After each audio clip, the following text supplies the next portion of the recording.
Good morning, Chris. Good morning, Richard. How are you? How was the week? Great week, actually. Lots of interesting things going on. Lots of conversations about generative AI, lots of conversations about SaaS platforms, creativity, all those things. So, yeah, looking forward to diving into it. This week was crazy. First of all, we have some exciting announcements coming up from the Maginative front. We have a partnership coming on with Microsoft and LinkedIn with their Skills for Jobs programs. So we're excited to say that our course on LinkedIn Learning will be unlocked through 2027. So look out for some more details on that. If you're a part of the Skills for Job program, you'll have free access to that. And so we're going to encourage everyone, if you're interested in looking into how generative AI can be adopted into your business, it's a course that gives you a very specific framework that you can follow along to say, okay, these are the steps that I should take. So excited about that. We're going to be doing some work with Entrepreneurs Organization this summer. So lots of fun things coming out in the coming weeks and months from Maginative. But on the news front, I thought so much came out on OpenAI. It was really interesting. I have lots of thoughts. They had partnerships, they had controversies. So someone just on OpenAI's front, I was like, man, they're hugging the news cycle this week. Mm-hmm. But such a great week. Excited about a lot of the news that came out this week. So let's dive in. What do you want us to start with this week? There's two things. One is, of course, I think you're right about OpenAI hugging the limelight, and I think it's a very strategic decision. I don't think that's a mistake at all. One might think that it's partly because Sam Altman has that kind of personality where he potentially has whatever that is. I won't say it's narcissism, but he likes a lot of attention. But I also think that it's in line with what companies are doing now, and that's building in public. And so they're bringing a lot of attention to everything that they do, whether it's good or bad. They're just saying, look, this is what we're doing. Yeah. And they're creating essentially a storyline and the similar kind of experience that you would have if you were watching reality TV or you're watching along with a soap opera. You're kind of seeing this participation effect where you feel like you're part of it, you feel like you're getting to know them. And I think human beings really strive for story and seek story in what they're doing. And so when we see people building in public, there's been some really good examples of this. I think AI is an example of that. So we can talk a little bit about that. I also want to talk about the fact that, what we're seeing is a shift in the way we think about large organizations moving quickly. So there is obviously this, trope that large companies move slowly, agile companies are really the smaller ones, the startups. Yeah. But we're not really seeing that play out now. It's a little bit like the macroeconomy where you've got high inflation, but you've also got, a crazy amount of buying going on. Yeah. Lots of investment. That is a situation we haven't seen before. We're seeing something similar here where we're seeing large companies, the Magnificent Seven, do really speedy, interesting, fast things in a market which, yes, it demands that, but it's also surprising. I think if you're a product leader, if you're a design leader, if you're an engineering leader, you're looking at this and saying, gee, my startup with, our funding and our agile team isn't even close to doing the kinds of things that these guys are doing. As you said, there's partnerships, there's new releases. It seems like they're releasing a new product or at least new features within that product on a regular basis. So I think it's a mind shift for a lot of people. We're starting to see that you don't have to be agile and small, agile with a small a, that is, not agile in the kind of product development sense. Yeah. To be able to do things quickly. I think you might argue that, well, yes, they have the resources, they have the money, they've got the power to do these things. But even if you acknowledge that, and that is true, having the wherewithal and having the processes within your organization to be able to go and execute on those ideas, to say, hey, we're going to go and do this, and then have your company do that, is quite impressive. And I think a lot of product people must be looking at this thing and thinking, we've got to rethink the way that we're organizing, the way that we're assembling our teams, the way that we're making decisions. I agree. And, I think for such a long time with Clayton Christensen's book, Innovator's Dilemma, a lot of people took that just as religion, and they went out and they're like, Right. this is how it has to be. And you're starting to see companies like Microsoft, the biggest of them all, really doubling down and saying, we can innovate, we can do fast, we can be on the forefront of this technology wave. And I think it's exciting. I said a couple weeks ago, one of the most fascinating trends I'm seeing in the AI space is that you're seeing founders, old founders that maybe sold their companies already, had their exits, they're getting back into the space and they're building again. And these are from established players like Aaron Levy from Box, who you'd think by now is just more entrenched, but they're looking for ways in which they can reinvent themselves and rethink. To kind of take a step back to Sam Altman, I do think there is this building public mentality that he has brought to the company as a part of their culture, because he has mentioned in the past that they have thought about kind of building in the basement and then making their releases. And they have deliberately decided that they're going to be bringing the technology, making mistakes along the way. And it's a bit embarrassing sometimes. And he admitted that they'll make mistakes, they'll be criticized for it. But I do find that, to your point, as an outsider, I feel more connected to the company. I feel like they're sharing this journey with me. And the difference is looking at an Apple. I'm sure Apple is doing fantastic things in the background, and they're going to come and amaze us in a couple of weeks at WWDC. But you feel as if they're not present. You feel like this moment is happening all without them. And even if they do release this amazing technology, I wonder what engagement and adoption will be like versus I want to say the cult following that you now see with the founders like the Elon Musk with Tesla and XAI, or Altman with OpenAI, where people almost feel as if they're a part of this company and they have an invested stake in it. Yeah, I think there's a couple of things to consider here. One is that there is no right story or wrong story. Apple has a great story. I like Apple that. has a story that they've created, and their archetype is this kind of mysterious wizard who works in the background and then comes up with magic. And I think that's a story that's very valid. I don't know if they need to change that. I think that story has worked for them. It's created a $3 trillion value. I think they are continuing to use that story as a way to create their own cult, right? Mac has been a cult for the longest time, ever since that first ad Yeah. came out where they said, look, we're going to be, here, against the status quo, even though they are the status quo now. Yeah. And so I think you can have multiple kinds of stories. I think the build in public is a type of story. And if listeners are, wondering, gee, what's better or what's worse, I don't think there is a better or worse. I think there's whatever's good for you and what suits your culture and ultimately what suits your customer. So for the kind of the deliberate, intentional luxury, almost pretentiousness of Apple, it really works well for them to have that kind of secret sauce, if you will. You'd see something similar from an LVMH or an Hermes or something like that, where you don't really know what's going on, and there is a little kind of a VIP element to it. And that's okay. That is part of the story. That's the appeal. That's why you can charge more, because that premium is that magic. Yeah. I think for OpenAI, I think that story works for them partly because they actually have a lot of ambiguity in that space. They don't really know what they're doing day to day. They're kind of guessing as they go along, and they're unfolding this or unpeeling this onion.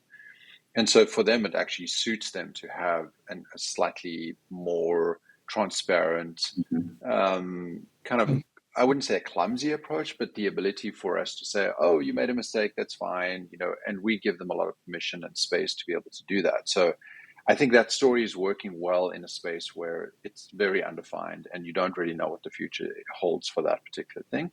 And I also think it gives them permission to do some things that are maybe a little sketchy. Like, I'm not sure that their entire ethical safety framework has been nailed yet, and I think they're winging that a little bit, and that could be dangerous. And so they're using this, hey, we're just working in public, trying to figure out who we are, kind of making up as we go along, as an excuse for also not taking care of some of those more important safety concerns or ethical concerns. I think it works.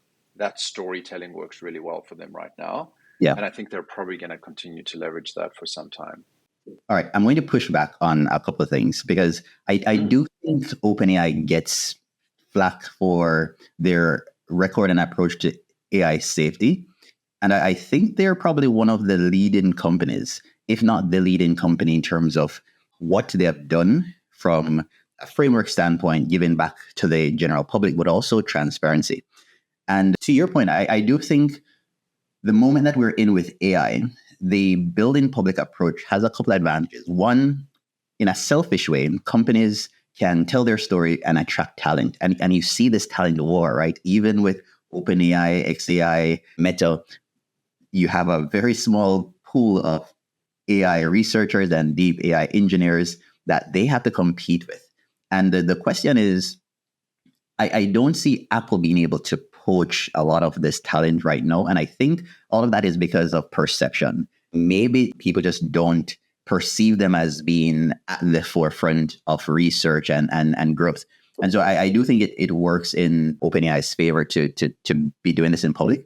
But I also think from a development of AI technology standpoint, from a philosophical perspective, it makes sense to do this where more voices can criticize, more voices can say, hey, how come this isn't working the way that it Mhm. should be? Versus we're going to build this technology, we're going to unleash it onto the world, and that will be that, right? I do think there's this beauty in inviting more people into the conversation. And so to that point, Yeah. I think what we saw last week, of course, you had the departure of top AI executives and leaders from OpenAI. Jan, one of them, ended up going directly to Anthropic 10 days later. Mhm. And you saw Helen Tomer, one of the previous board members, come out and criticize Sam Altman openly. Of course, for transparency, the current board members have come back and pushed back against the narrative that she has shared. You had former employers like Paul Graham correct the record in terms of what happened with Sam leaving Y Combinator. But it's a perceptions thing. And I think what OpenAI did this week was strategic, as you said, where they flooded the news media with different stories that just kind of Mhm. took away from a lot of that, but also kind of showed their record on safety and security. So let's identify a couple of things that they mentioned this week on the safety front. They formed a new safety and security committee. And again, Mhm. when you compare other AI companies, you don't see a lot of people pointing fingers to a Google or a Microsoft and AWS and saying, hey, where's your AI safety and security committee? Right. And still they had to come out and say, this is how we're going to be approaching safety for the next model that we're going to train. And we promise not to release it within the next 90 days until we have done all of these safety checks. For other companies, they get the liberty to just drop a new model, say, hey, here's Gemini 1.5. We won't tell you the safety checks that we made, but OpenAI is under this pressure. And I don't think that's wrong for the record. I think it's they took on this mantle to say we're going to build AGI, we're going to build this technology that's going to change the world. So you have to withstand the pressure of being criticized, of being held to a higher standard, etc. I wouldn't disagree with you specifically on their ability to be transparent and share stuff. I think where Yeah. I have an issue Right. is creating another committee, creating This a session. story about a committee is exactly what you would expect from Yeah. that's what governments do. That's what agencies do to distract. This is like, propaganda 101. If you want to, if you want people to stop worrying about you, you form a committee. It's a hand waving move. I don't think that those two things are the same. I think you can be safety and security concerned, and you could have that built into your engineering process, and you can also have a committee. But I don't think hand waving the committee stuff makes the other stuff go away. You don't automatically become safety orientated, as we saw. Like, they had several people leave because they were not getting the resources. They were saying, hey, we need to go and do the research to find out if this stuff actually is going to cause harm, and they were thrown out. I mean, it reminds me of a story where um, Matt Damon was apparently talking to Tom Cruise, and Tom Cruise was saying that he had been working on this really, really dangerous and interesting and fun stunt that he wanted to do. Yeah. And Tom Cruise was saying, he basically what he did is he described the stunt to his safety officer, to the stunt safety officer, and said, this is what's going to happen. This is how it's going to play out.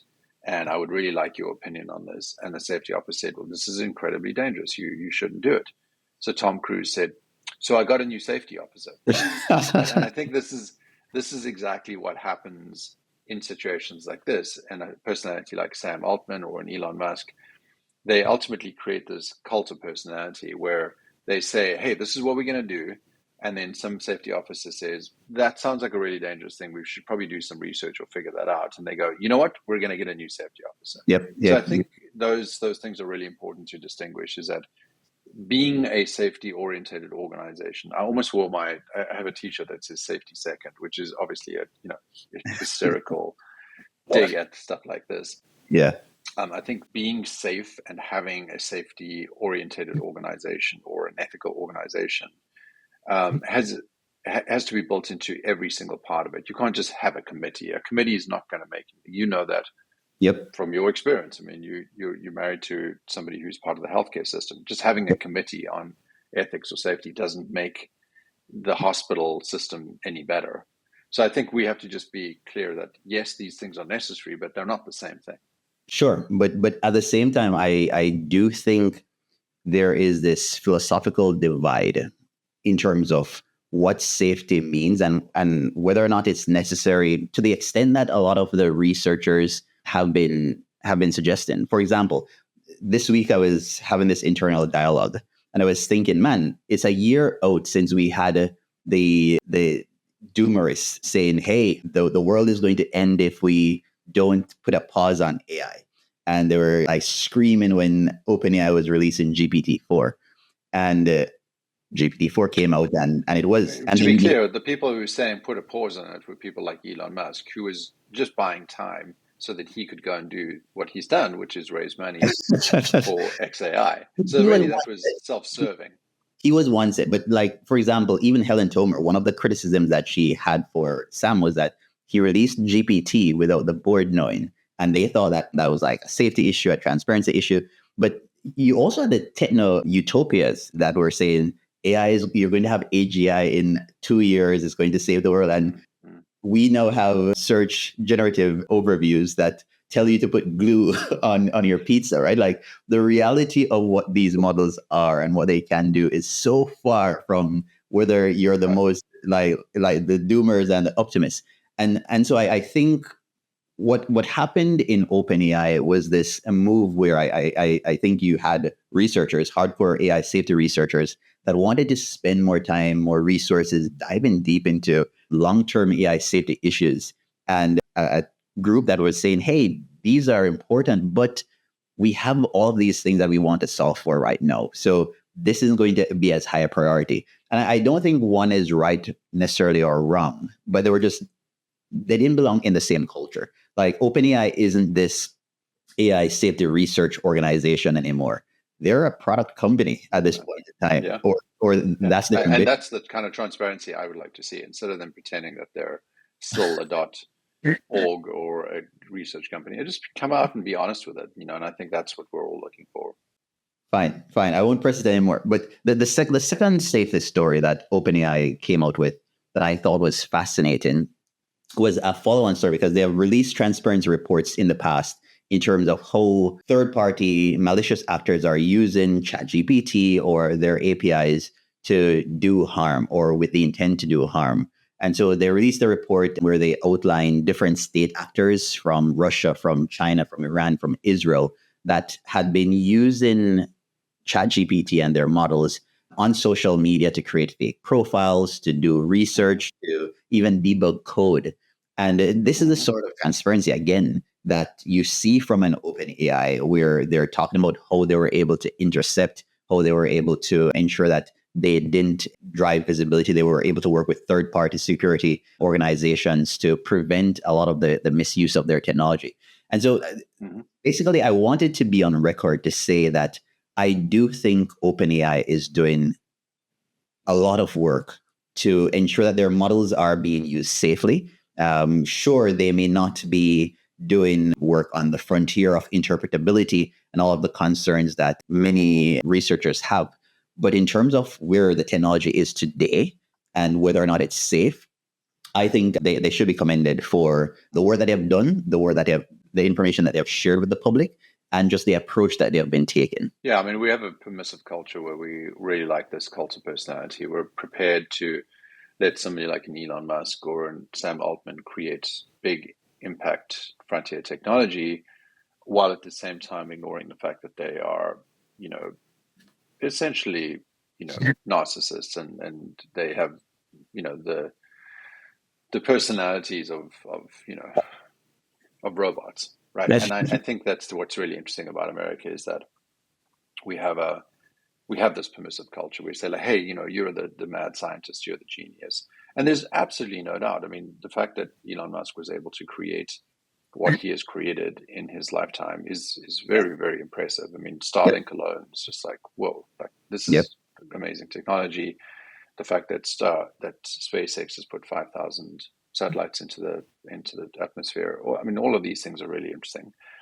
But we're also at the same time easy then to dismiss. They're like, oh well, they're shitty people and they treat people really badly and they are firing people who disagree with them and they're creating a sense of authoritarianism within the organization. So let's just be clear. I don't have a problem with them inventing technology. I think that's interesting. I think that we need that frontier science. At the same time, we also have to admit that we're giving them a wide berth to behave like ourselves, and that those two things happen to live in America in a very kind of odd way. Is that like we are very permissive. We yeah, wait until the very end to like, oh, that's interesting that Bernie Madoff and Weinstein and all these people treat people like absolute shit in order to get get yeah. ahead, and then we all claim that, oh yeah, we're sorry that this happened, and and I think that's something that we need to be aware of, is that over time we need to get better and better at understanding that there is an ability to create, while at the same time we need to hold these people responsible and accountable for who they are and how they show up in the world and how they treat people. I love that. I love that. All right. So rounding out some more OpenAI updates. Of course, I said they hugged the news this They week. certainly did, yeah. So they And by the way, not all of this news is newsworthy. It's just them making a lot of noise. yes, this is true, but it needs to be covered because of I think of the downstream effects, right? So Yeah. for example, real quickly, they announced partnerships with new news media organizations. So Vox Media and The Atlantic are now partners. They announced a partnership with the World Association of News. And so I do think when it comes to the future of the newsroom and what news reporting and I guess training for data looks like, it's really interesting.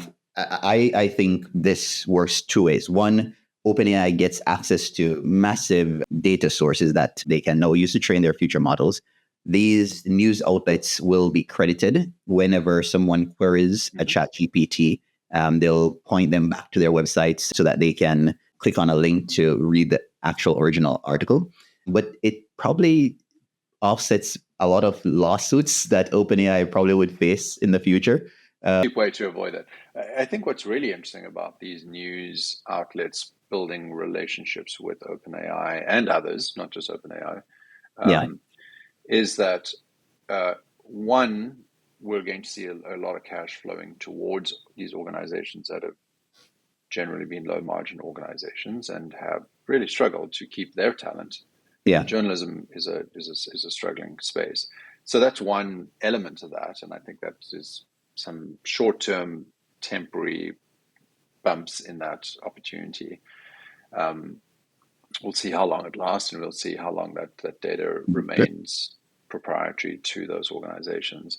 The thing that really is curious to me is that I worked with a guy called Ben Goldman. He's an absolutely brilliant filmmaker, documentarian, and is also head of the metaverse group on Reddit. So he's just like an interesting human being. yeah, And he is somebody that will remind us that in this context, the thing that we need to remember is that human beings are storytellers. They want to be told stories. They want to tell stories. and that the narrative here is going to be, or the narrative component of news is going to be interesting, because if I go to a particular news source, what I'm trying to do is identify myself, right? I'm trying to say, like, I identify with this particular voice, with this idea, with this narrative. So, if I want to go extreme left or extreme right, I would pick those news. Let's say it's Truth Media on the far right, and it's, I don't know, what's on the far left these days. Who knows? Maybe it is the Atlantic.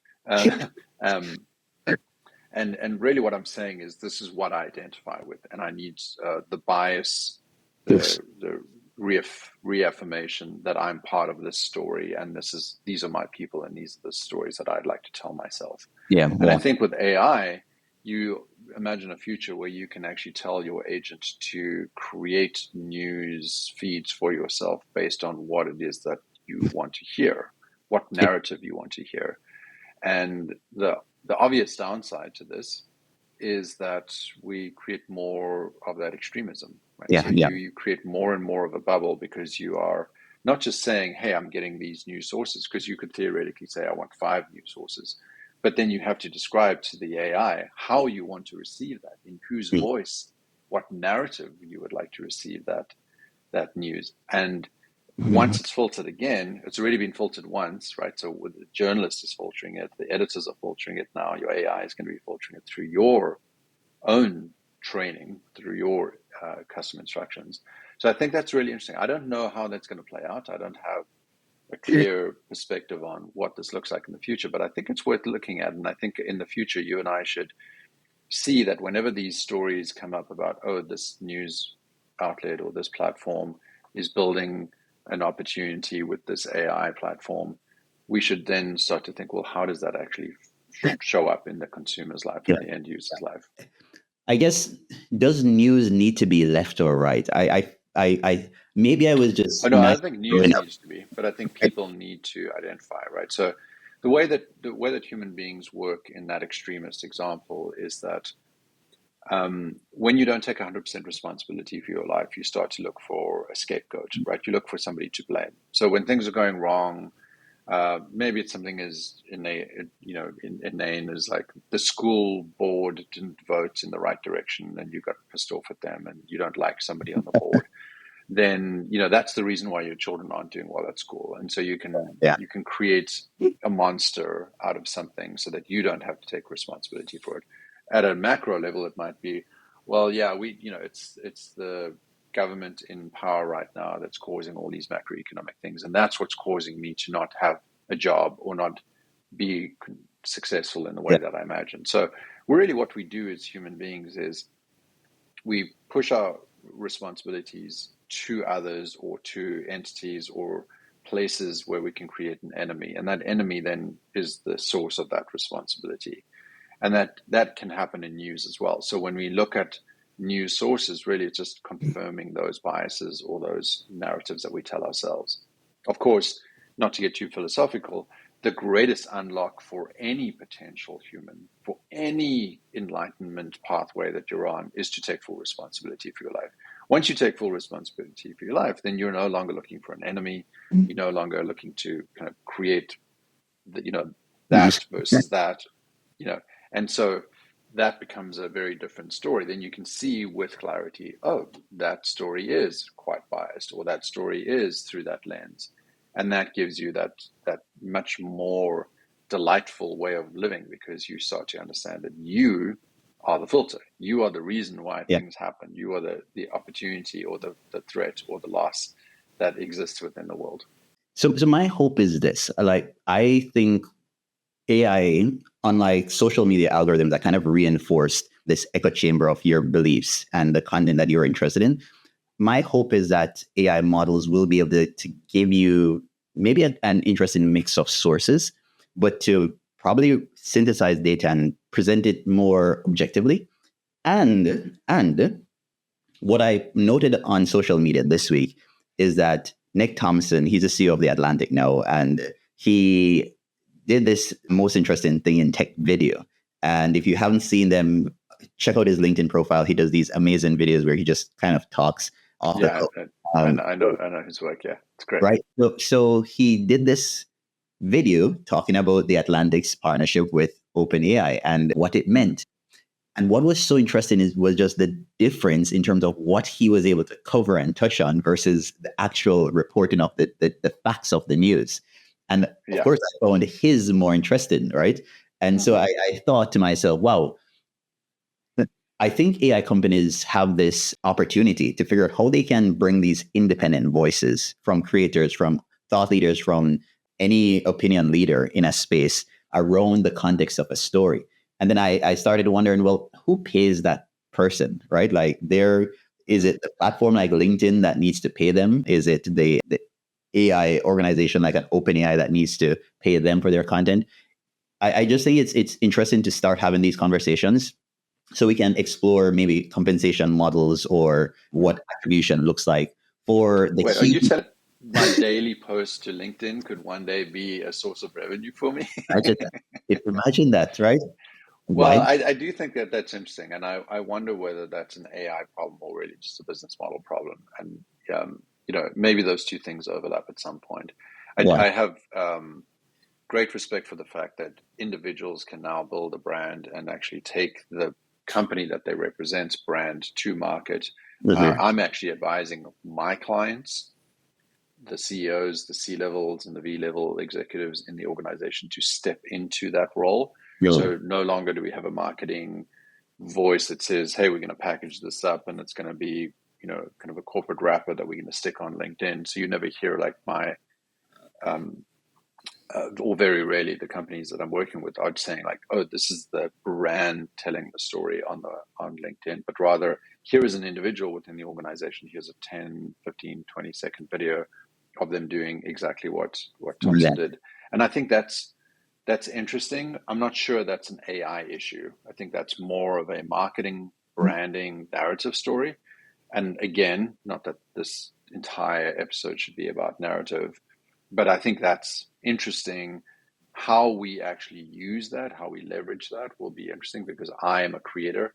I publish articles and posts and videos and podcasts and all kinds of things. And I'm actively thinking about, well, why can I not get rewarded for that? Yeah. Why don't I just create my own, platform to be able to do that? And as you and I have discussed, we may actually do that. We may actually create something where, beyond Maginative, start to see this as an opportunity to say, like, well, we're doing all the lifting. LinkedIn, they're getting all the benefit from that. Exactly. So, what's going on here? Exciting times ahead. Exciting times. The other big news from OpenAI this week that I want to highlight is that they released ChatGPT EDU. And this is a specific version of ChatGPT that has safety features built in, but it is optimized for universities. So not K through 12. So we're talking at the university level. And I think this is exciting. I think the next semester will be really interesting. They're lowering the cost and making it more accessible for students, for administrators, for educators to use the technology. And this is what I've been advocating for. I do think it's not enough for tech companies to build AI models that will thrive in the classroom. You need educators to be a part of that conversation. And so making it more accessible to them, for them to point out the flaws, for them to say, hey, this is interesting, but this is better. I think that's a great unlock for OpenAI and a great approach. It's exciting to see the partnerships that they have already announced, like with Oxford, ASU, etc. And people are excited. What do you think? Yeah, I think education is overdue for a major disruption. I'm not sure AI alone can create that disruption. Essentially, for busy parents, your wife is a really good example. So she's got to do the kind of job where she has to be in the workplace, right? She's literally saving lives in a hospital. And so for a lot of parents, school isn't just a place to go and educate your children. It's actually daycare. It's a place where you can safely leave your children for the majority of the day so that you can go to work. That model is partly contributing to the problem that we've asked children to sit still in this environment in which children are not really designed to sit still, right? Like, again, I think we mentioned this a couple of episodes ago, where school was designed to take human beings out of the fields, train them for manufacturing and factory jobs. Yeah. And they were said, look, you've got to sit for 8 hours a day and do this thing. Maybe it was putting toothpaste caps on toothpaste tubes initially, or putting wheels on cars in a production line. And so we had to kind of train them to not be outside all day and to be more appropriately trained for this new, or skilled for this new workplace. But that just doesn't make any sense anymore. I mean, if you drive past, there's a school going up down the road from me.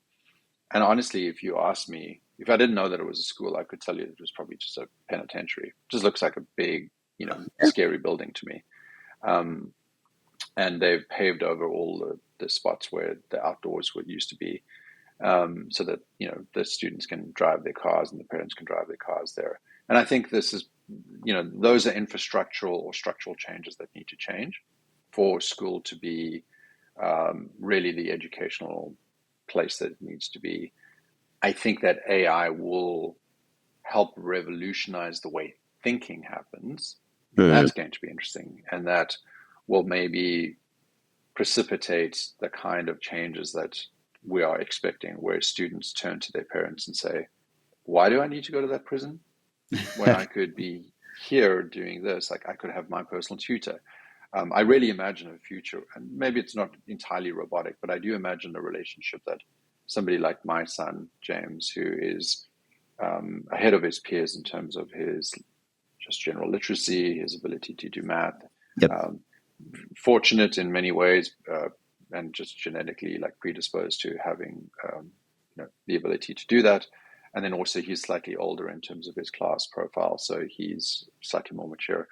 So for him, on the curve of averages, he's on that kind of leading edge. Yeah. And so for a child like him, having an AI tutor, like we saw the Khan Academy release last week, really, really, really interesting, super interesting for a kid like that. And maybe on the other end of the spectrum, where a kid's struggling, having a tutor, one of James's friends struggles. He's the youngest kid in the class. He's got all those kinds of like opposite advantages or disadvantages, as you might put them. And so he's struggling to read and write. And so a tutor for him would be great. The average, though, is unclear to me. I don't know whether the average benefits from having AI tutors, because they're still being asked to sit quietly for 6 to 8 hours a day, which is just not what a child needs right now. I agree. I do think there's this opportunity that is worth exploring.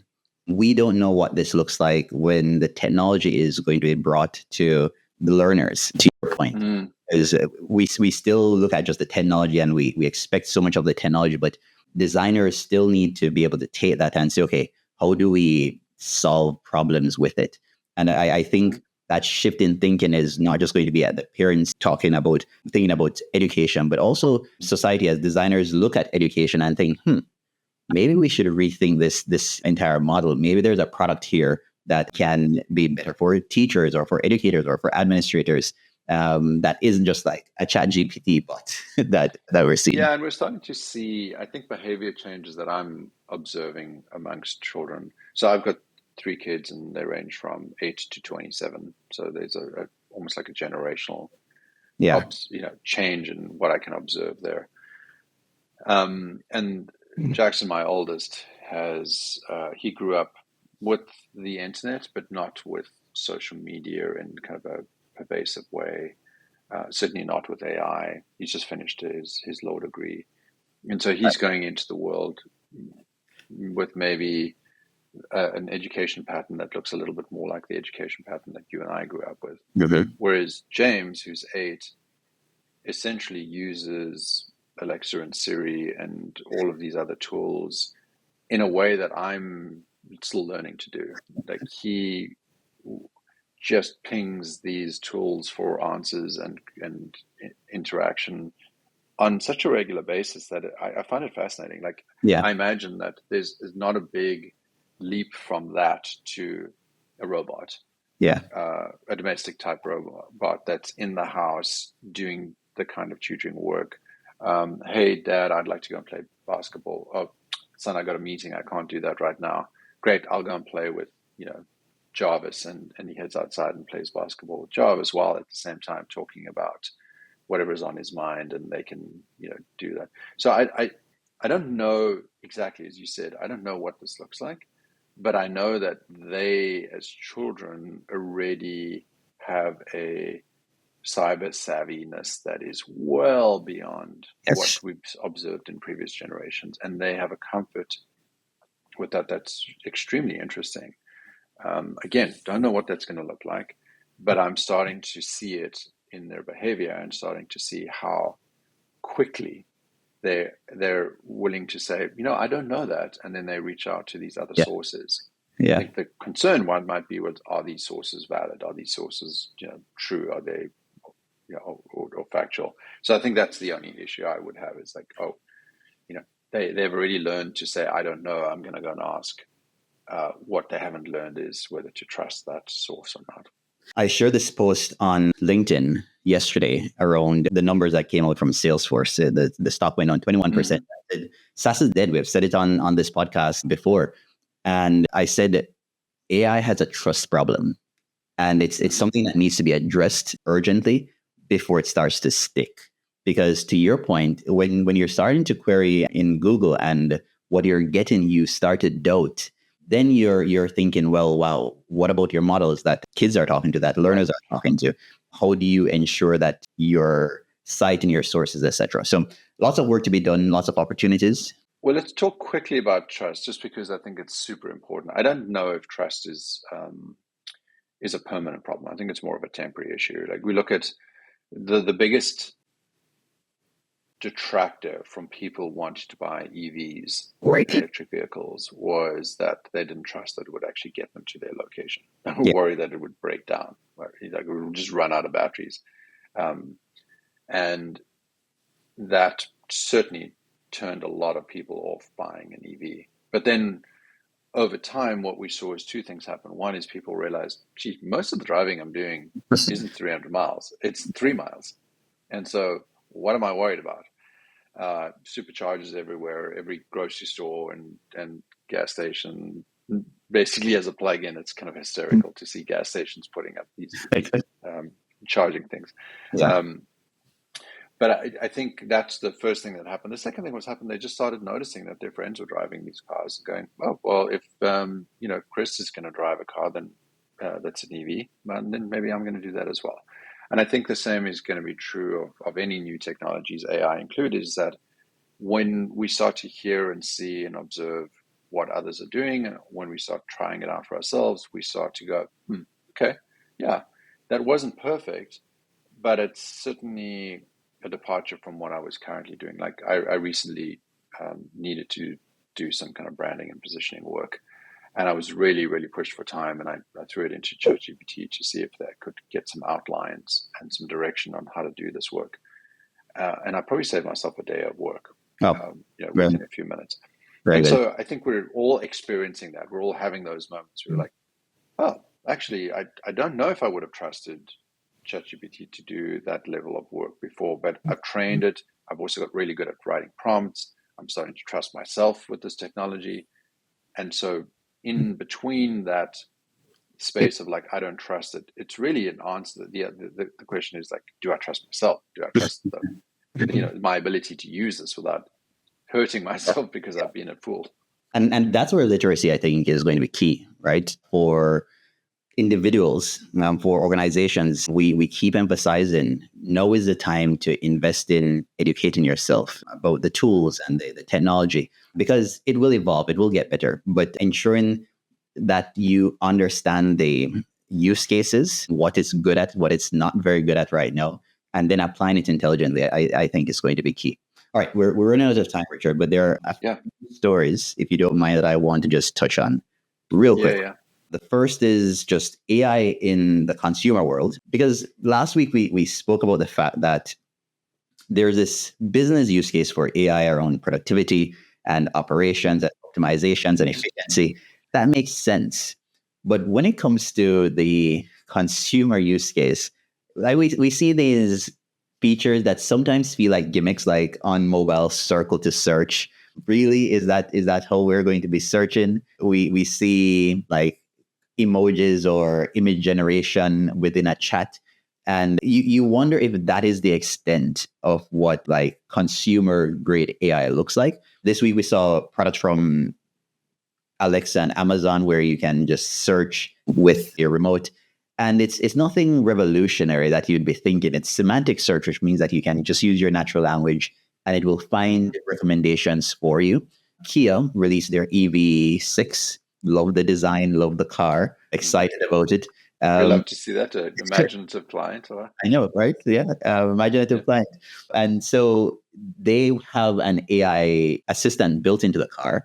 And it's okay, you can talk to it in natural language if you want to get directions and so on.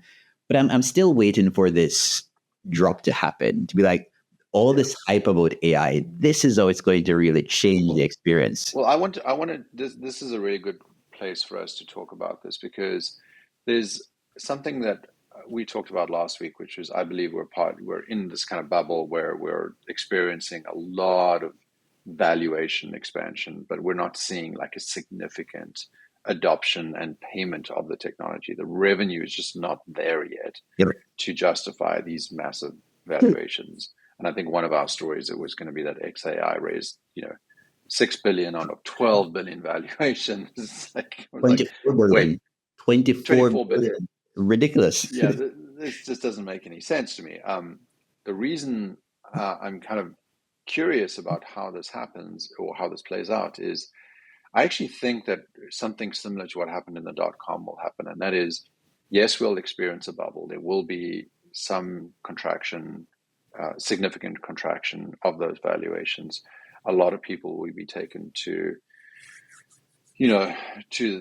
behind the shed and taught a lesson again that, the stuff is just not going to be as great as this. But there's actually something that's curious to me, and that is, I was thinking about the .com, and I was thinking how many companies emerged from that post-bomb .com, post whatever you want to call it, that post recession period, that we haven't even identified in the AI space. And I think, to your point about consumer, that's where we're going to see it. We're seeing a lot of B2B, ton of infrastructure, chip making, fabbing, a lot of that kind of frontier technology stuff being invented. Even the energy associated with that, that's really taking off. And what we're not seeing significant inroads into is the specific consumer stuff. And if you think about that post.com period, in that kind of haze and mist and smoke of the chaos, started emerging these really interesting companies. And even many years later, the companies that we take for granted today, the Airbnbs, the Ubers, the DoorDashes, those weren't companies that were necessarily new ideas. Those ideas had been tried. Pets.com tried. Yes. She nailed it, right? Yeah. There were lots of companies that were trying these things during that early period, and they just couldn't nail it. They couldn't get the traction. They couldn't earn the trust. Because a lot of this stuff takes time. And so what we're going to see is, and what I'm really, really curious about is, like, what's the big, interesting consumer plays that are going to come out of this that we don't even have a clue yet. And I think that's going to be, those are the mega companies that we should look out for. All right. I like that. So to wrap things up then, I'm going to touch on one last story. And this is this startup called Fable Studios. You may have remembered them from last year. They did this South Park AI episode, completely AI generated, that went viral on social media. Well, this week they came out with a product called Showrunner. And basically it's a platform that allows you as the watcher to participate by creating your own episodes. So let's say there is a finale that you're like, no, that's not how it should end. You can go in and make your own version of the finale. And it's this user-generated consumption experience and creation experience where if you come up with your own story, they could pick it up and build an entire series based on your show. And they already have 10 animated shows on the platform. But love it. It's an exciting and ambitious take on what media consumption and creation could look like. And I think those are going to be some of the bold bets that companies will need to make. For sure. I mean, just like YouTube essentially created a platform for creators, right?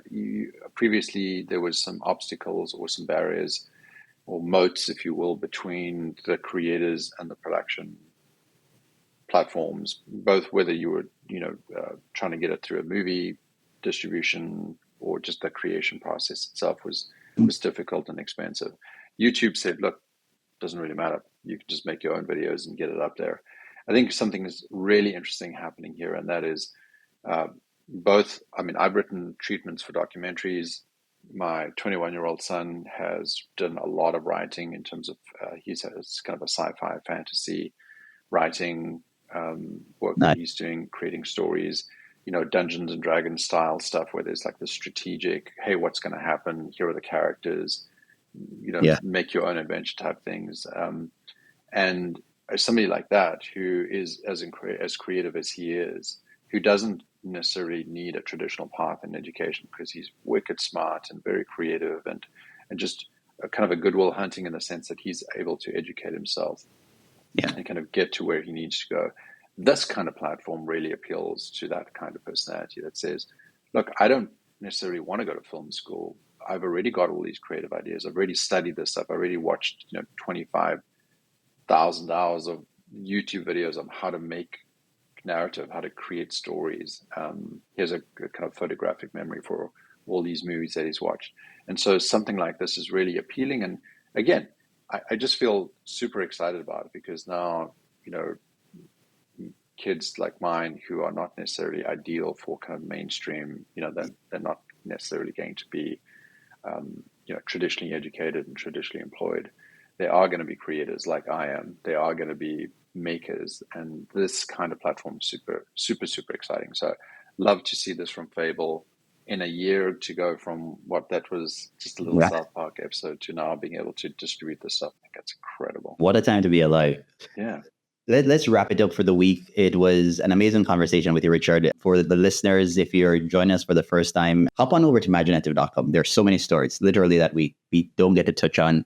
And that's not the point of our conversations. It's really to build context and add color to a lot of the news that we're covering throughout the week. So if you go to Maginative, you'll see stories about new models and new technologies that have been released, a lot of other stories from OpenAI, of course, and other big players. But we appreciate the support. Definitely hit the like and the subscribe button right here on YouTube if you want to be notified when we release new episodes. But you can also head on over to Maginative and subscribe. We have a paid tier that really just gives you exclusive access to some of the conversations that we're having. You can get a digest of the news every week delivered directly to your inbox. And check us out on social media. We are always engaged in conversations throughout the week. And we want this to be like a conversation with you also. So let us know your thoughts, weigh in on the news that's being released. Richard, any final thoughts? No, I just love that. Yeah, please find us on LinkedIn. We're very active there. It's a great place to start a conversation, get to know us, ask us questions. We don't always know the answers, but we're very curious and we're always looking. So yeah, catch up with us, start a conversation. You never know where that'll go. Hey, I love that. Until next week, everybody. One love.